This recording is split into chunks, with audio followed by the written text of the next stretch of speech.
If you enjoy what you hear here today, please consider supporting me on my Patreon page. Every dollar helps, and you get to see content that you won't see here. Chapter 7. New Friends. It had only been about 4 hours since Silverquill stepped off the train to Ponyville, and he was already exhausted. Interacting with so many different ponies in such a short amount of time was taking its toll. Twilight, thankfully, noticed this and assured Silverquill that they were almost done. Ponyville's clock tower, the tallest structure in the entire town, read 6:42. She did some quick calculations in her head and turned to talk to him. There are only 2 more ponies that I want you to meet, both of which are also good friends of mine. It should take about an hour and a half to 2 hours, depending on how easily I'm able to find one of them. Silver gave a curt nod. They were now back in the heart of Ponyville. The sky was starting to darken, and the air was full of that crisp smell that you could only find in autumn. Ponyville looked like an entirely different place. Ponyville early on in the day was bright and vibrant, the atmosphere literally humming with energy. Ponyville in the evening, however, was the complete opposite. Where there was once a sense of excitement and happiness in the air, there was now a subdued sense of peace and sleepiness. The buildings were bathed with reds, yellows, and oranges, and gave the town an almost ethereal feeling. It hasn't been far enough into the autumn for the leaves to really start changing colors, but Silverquill suspected that the town would be breathtaking once they did. Shame no pony else was here to appreciate it, though. The streets were completely empty, and all the shops that Silverquill assumed would still be open had their doors closed and locked. Only about half of the houses had any signs of having ponies inside of them. The rest were dark and empty. He didn't want to sound weird by commenting on how strange this seemed to him. Maybe ponies here just turned in for the night earlier than the ones in Canterlot? He didn't want to sound like an ethnocentric ignoramus, so he kept his mouth shut. Where is every pony? Twilight wondered aloud. Oh, she seemed to be just as curious as Silverquill about the seemingly unnatural stillness of the town. Ponies are usually still up and about at this hour. I was wondering the same thing, he commented. I just figured this was normal for Ponyville. Not in the slightest, Twilight said, craning her neck around every street corner, trying to spot any other ponies who were still outside. How strange, Twilight murmured. Her eyebrows were furrowed in concentration as she mulled over the situation. The only times Ponyville is ever this quiet is when every pony is busy. Usually because of... Twilight stopped talking, and her eyes widened in sudden realization and fear. She looked around her, then at Silverquill, then around again. Oh dear, she muttered in a fearful voice. Silver squinted at her, nervous at her sudden transformation from happy to scared. He cautiously looked in her eyes, which were somehow still just as mesmerizing when filled with fear. Twilight, is there something wrong? We gotta go. Go where? To the library. The library? I thought we were going to see your Hey! Twilight had taken off mid-sentence and was now tearing through the streets of Ponyville, a small dust cloud trailing behind her. She could go surprisingly fast for a librarian. It reminded him of a lavender filly who was so desperate to not be late for class that she would run down the halls at full speed, shouting at the top of her lungs. Silver ran after her, eventually catching up and running alongside her. Twilight's pupils had shrunk to near pinpricks, and she seemed to be running on pure, terrified adrenaline. Silverquill was running only on desperate confusion. After several minutes of running, they made it back to the library. Twilight stopped just on the outskirts of the property and started to frantically look around. When she became inexplicably satisfied that she didn't find what she didn't want to find, she cautiously walked up to the front door of the library. Silver trotted up next to her and decided he should try and get some answers. Hold on, Twilight. I don't get it. What's going on? Weren't we going to meet the rest of your friends then? come back? Twilight narrowed her eyes suspiciously as she looked at the library door. She looked as though she was trying to interrogate it, make it spill all of its door-related secrets. If my hunch is correct, Silver, I think we'll be able to kill 2 birds with 1 stone, she said darkly. Silver could do nothing but shake his head in bewilderment. He watched as Twilight slowly put her hoof on the doorknob, gently twisted it, then violently threw the door open and leaped inside. She instantly started scanning the interior of the library, not moving from the threshold of the door. Silver looked from beside her. Everything seemed normal. The books were on the shelves, the chairs and desks were where they were before. Not a single thing was out of place. He looked at her with one eyebrow raised. She blushed sheepishly. Do you care to explain what you were expecting? Because as far as I can see, everything looks completely normal.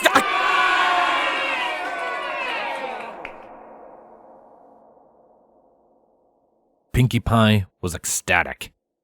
Today was a very, very special day. One of her all-time favorite types of days. Today was a day where she met a new pony in Ponyville, one she had never met before. She was so excited she didn't even have a chance to give him a friendly hello before the excitement buildup became too much and made her explode in a burst of streamers and sparkles. There are a few rules that Pinkie Pie lives by. Rules like, for example, never break a pinky promise, or never let a sad pony stay sad. And it was time for Pinkie Pie to act on one of those rules. And that rule was, whenever there's a new pony in town, throw them a super funtacular welcome party. And if there was anything that Pinkie Pie knew how to do, it was throw a super funtacular party. It was just common knowledge. Because it was common knowledge, every pony was more than eager to come to her welcome party when she went around town asking. No pony in their right mind would miss a Pinkie Pie party unless they absolutely had to. Pinkie Pie rounded up all of her bestest friends, which consisted of literally every pony in town, and brought them to the library that Rarity had told them Silverquill was staying at.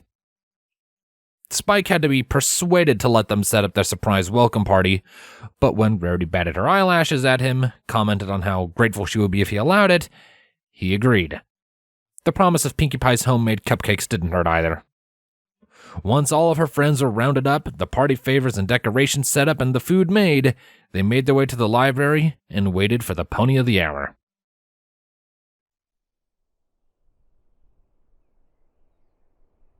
A massive chorus from the mouths of many different ponies made Twilight and Silver simultaneously jump out of their coats. Ponies that were strategically hidden around the room, behind furniture and around corners, had all jumped out at once with an explosive cry of welcome. Twilight groaned and face-hugged, while Silverquill just stood rooted to the spot and looked around, completely bewildered by this sudden turn of events. It had taken a lot of self-control to prevent himself from screaming like a filly, and even now he was on the verge of throwing open the library door and running away in panic. Once he looked around, however, his anxiety disappeared and was replaced by amusement. His overactive imagination had run through dozens of different scenarios as to what was happening. Bandit raid, pirate pony invasion, vicious flesh-eating griffin attack. Turns out it was only an overzealous group of eager partygoers who were led by a familiar bubbly pink mare. Twilight looked exasperatedly at Pinkie Pie, who was currently hopping up and down in front of them with a big smile on her face. She was the epitome of innocent excitement. Were you surprised? Were you? Twilight looked at her with a wry smile. Yes, Pinkie. You can rest assured that we were indeed surprised. Pinkie ceased her excited hopping to give off an energetic hoof bump. Her face was controlled into an expression of victory and accomplishment. Yay!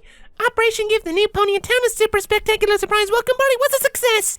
Just like the last 34 parties. Woohoo! Silverquill shook himself out of his terrified paralysis and looked curiously at the two mares. Hold on a second. Some pony needs to bring me up to speed. Is that what this is? A surprise party? Because, for the record, for a second there, I could have sworn it was a scare the life out of Silverquill party. Pinkie gave him a sympathetic smile as she went next to him and laid a forehoof on his shoulder. Aw, sorry about that, Silver. I didn't mean to scare you. I was just trying to make you feel welcome. Besides, I throw a new Pony and Ponyville welcome party, and you know what that means. Pinkie gave him a meaningful look as she leaned in closer for dramatic tension. It means that you have really weird OCD? No. What it means? Pinkie jumped away from Silverquill to resume her joyful bouncing around the room. She hopped over to 2 other ponies that were standing over by the punch bowl and were pouring themselves a glass, apparently deciding that they might as well start the party without them. Is that I have to throw you a welcome party? Silver blinked. Oh. Of course. He looked at Twilight with the obvious question of, "What now?" in his eyes. Twilight grinned sheepishly. Well, since Pinkie put this party together, the least we could do is enjoy ourselves. Pinkie started bouncing faster as she got more excited when she heard this, but Twilight put a hoof over her mouth before she said anything. And while we are very grateful, Pinkie, it's going to have to be a short party. It's been a long day, and we're tired. Pinkie deflated slightly, ears drooping a minuscule amount and bouncing slower, but instantly became just as preppy and happy as she always was. Alrighty then. No point in partying when you're tired. That'll just make it no fun for every pony. Just say the word and I'll get us all out of here lickety-split. Twilight smiled gratefully. Thanks, Pinkie. We appreciate it. She turned to address Silver as Pinkie happily bounced away to join her many friends at the snack table. Ready to meet the rest of my friends? Silver looked around uncertainly. Are they even here? Oh, I'm sure there are. They, more than any pony, know how much fun a Pinkie Party can be. Come on, let's go find them. Silver followed Twilight as she meandered her way throughout the crowd, exchanging brief greetings with the partygoers. She caught sight of a scaled purple tail partially obscured by the mass of pony bodies dancing to the sound of the upbeat song being played on the record player. Spike! She called. The baby dragon stopped what he was doing and looked in the direction of where Twilight Sparkle and Silverquill were standing, but there were too many ponies standing in the way for him to talk, so he did the next best thing. "Hey, Twilight!" he called as he jumped to get a better view over the ponies around him. "Great party, isn't it?" Because of his stature, he had to keep jumping up and down in order to talk to her, so his sentences were delivered a few words at a time. Yeah, it's great. Listen, do you know where Rainbow Dash and Applejack are? "I think they're over in the kitchen," he answered as he made himself slightly dizzy from all the jumping. All right, thanks. Twilight showed Silver the way to the kitchen, where Twilight's friends were rumored to be. They turned a corner and found the kitchen almost empty, except for a sky blue colored Pegasus with a blazing rainbow mane and tail, and a familiar orange mare with a blonde ponytail and Stetson hat. The Pegasus had her head immersed in the contents of Twilight's refrigerator, while the orange mare looked thoroughly displeased. They both had their backs turned to them entering. Artie, I really think you should reconsider. I don't think Twilight will take too kindly to you stealing her food. I certainly wouldn't. The Pegasus, without even taking her head out of the refrigerator, answered with an exasperated voice. Relax, AJ. Don't get your hooves in a twist. Twilight's got so much stuff in here she won't notice anything missing, especially not this delicious-looking piece of apple pie. Applejack scowled, obviously not put to rest. I sold that to Twilight this morning when she told me she's having a guest later, who I suspect is that Silverquill feller. And judging from the sound of things outside, I think they just arrived, so get your dang head out of her fridge. The Pegasus groaned inside the refrigerator. Fine, party pooper. She closed the door and looked irritably back at Applejack. It's not like she would have noticed. Oh, Twilight! Twilight was standing in the doorway of the kitchen with a smirk on her face that didn't hide the fact that she saw the entire thing. The blue Pegasus blushed a light shade of pink as she grinned sheepishly, and Applejack gave her a "I told you so" look. Twilight decided that her embarrassment over being caught raiding her fridge was punishment enough, and didn't comment on it. Instead, she went straight to the introduction. All right, Applejack, Rainbow Dash, I'd like you to meet Silver Quill. He'll be staying in Ponyville for a little while, although by the sound of it, Applejack, you already knew that. She looked at Applejack curiously, the question obviously in her eyes. Applejack chuckled and walked over to Silver Quill, giving him a rough, friendly hug, almost indiscernible from a headlock. Aw, shucks, Twi. Silver and I are already the best of buds, ain't we, Silver? Silver gave a small smile at her brutish display of affection. That we are, Applejack. Twilight shot him a sympathetic smile as the ruff around the edge's mare gave him a friendly jostle. How'd you two meet? She inquired. Silver gently extricated himself from her grip, either she was underestimating her own strength or overestimating his own, because he felt a little bit worse for wear when he managed to escape from her. Applejack kindly showed me around Ponyville when I first arrived, which I'm very grateful for. He nodded thankfully at her, and she waved thanks with a hoof and a smile. And it's a good thing she did, too. Knowing me, if left to my own devices, I would have somehow ended up at Niagara Falls. Think nothing of it, Sugar Cube, Applejack said amiably. Silver Quill nodded, then turned to Rainbow Dash, who was wearing a profoundly bored expression and was looking around the room for something interesting to look at. She noticed his attention was on her and looked at him. Sup?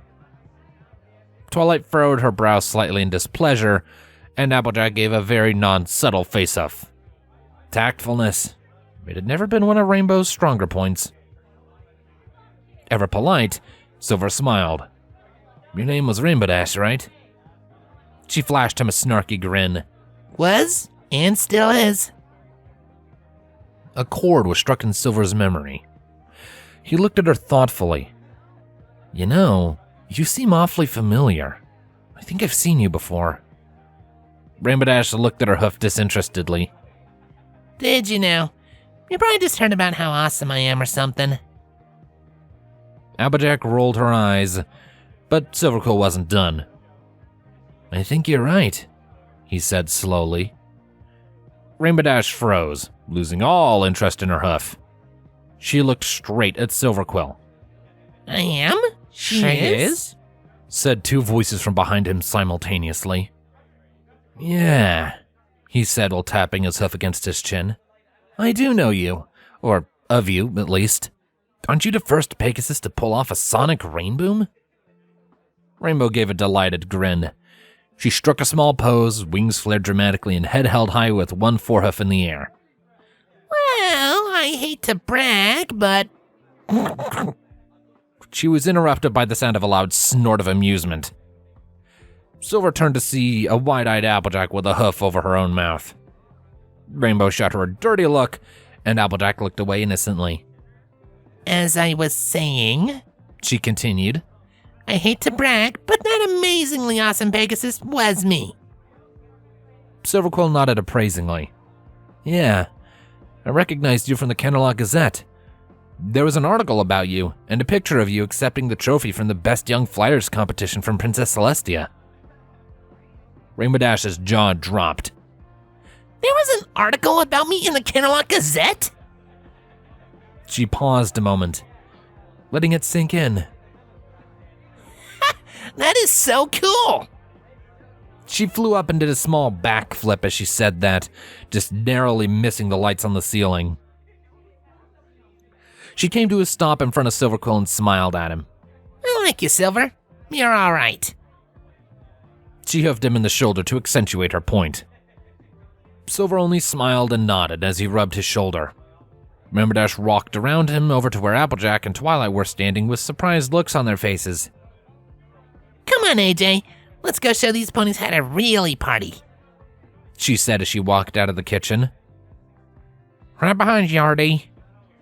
She turned to Silver Quill once more before following her friend. Was nice to see you again, Silver. And with that, she left. Twilight and Silver stood in silence for a few seconds, listening to the sounds of the party outside going on without them. She looked as though she had something to say, but was trying to figure out how she should say it. Silver ended the silence with a content sigh. You have really cool friends. You know that, Twilight? He commented. Twilight nodded. Finally, she spoke. How do you do that? Twilight looked behind her, catching sight of Pinkie Pie clapping her hooves together while Rainbow Dash and Applejack tore up the dance floor and Fluttershy and Rarity sat by the record player smiling and laughing. With my friends. How do you do that? Silver Quill squinted at her. You're gonna have to be a tad more specific. Twilight shook her head to clear her thoughts. What I mean to say is, She clarified. how'd you get my friends to like you so quickly? I mean, Pinkie I can understand. She likes every pony but the rest. With just a few words, you've got them to like and accept you. How? Silver shrugged at her and grinned. What can I say, Twilight? I've always been good with words. Not much more to it.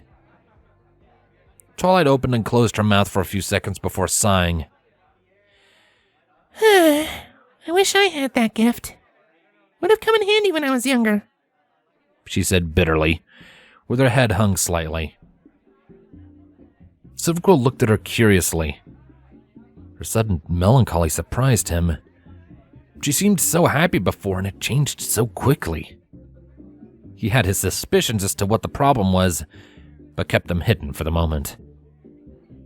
Is there something wrong, Twilight? He asked, his voice tinged with concern.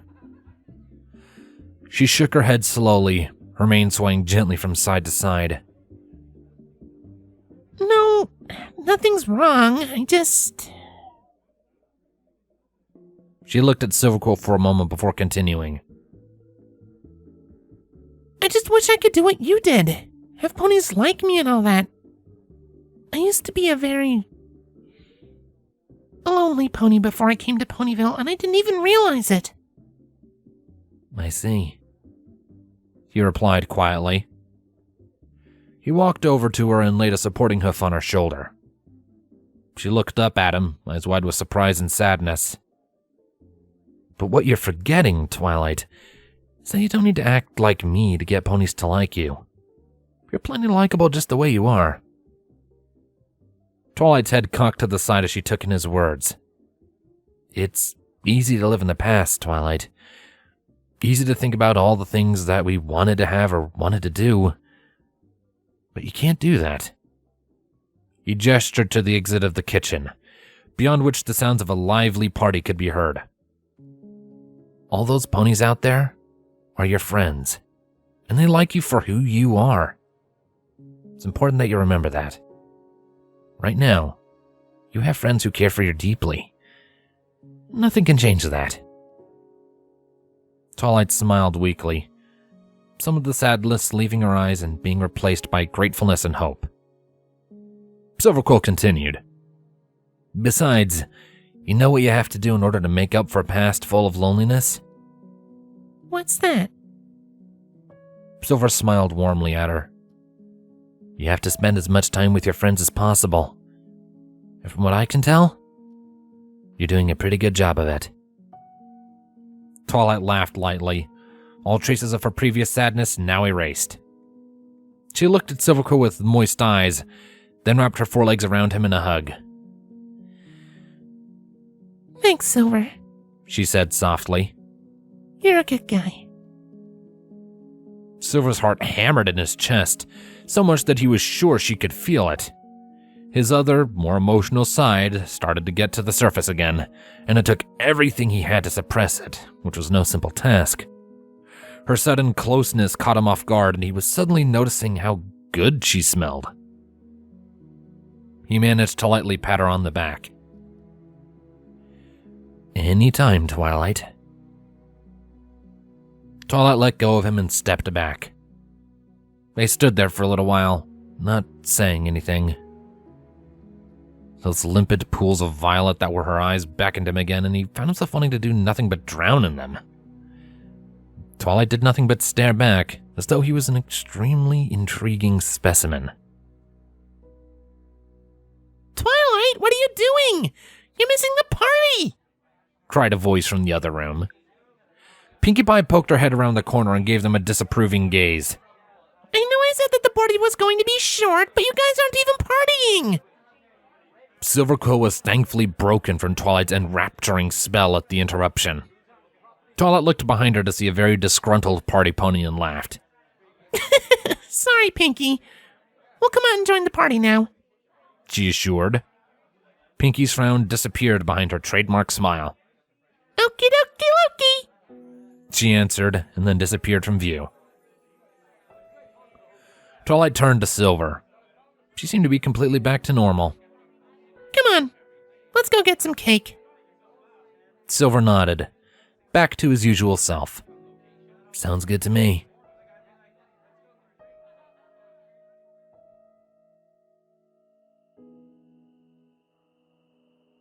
The party, as promised, only lasted about an hour.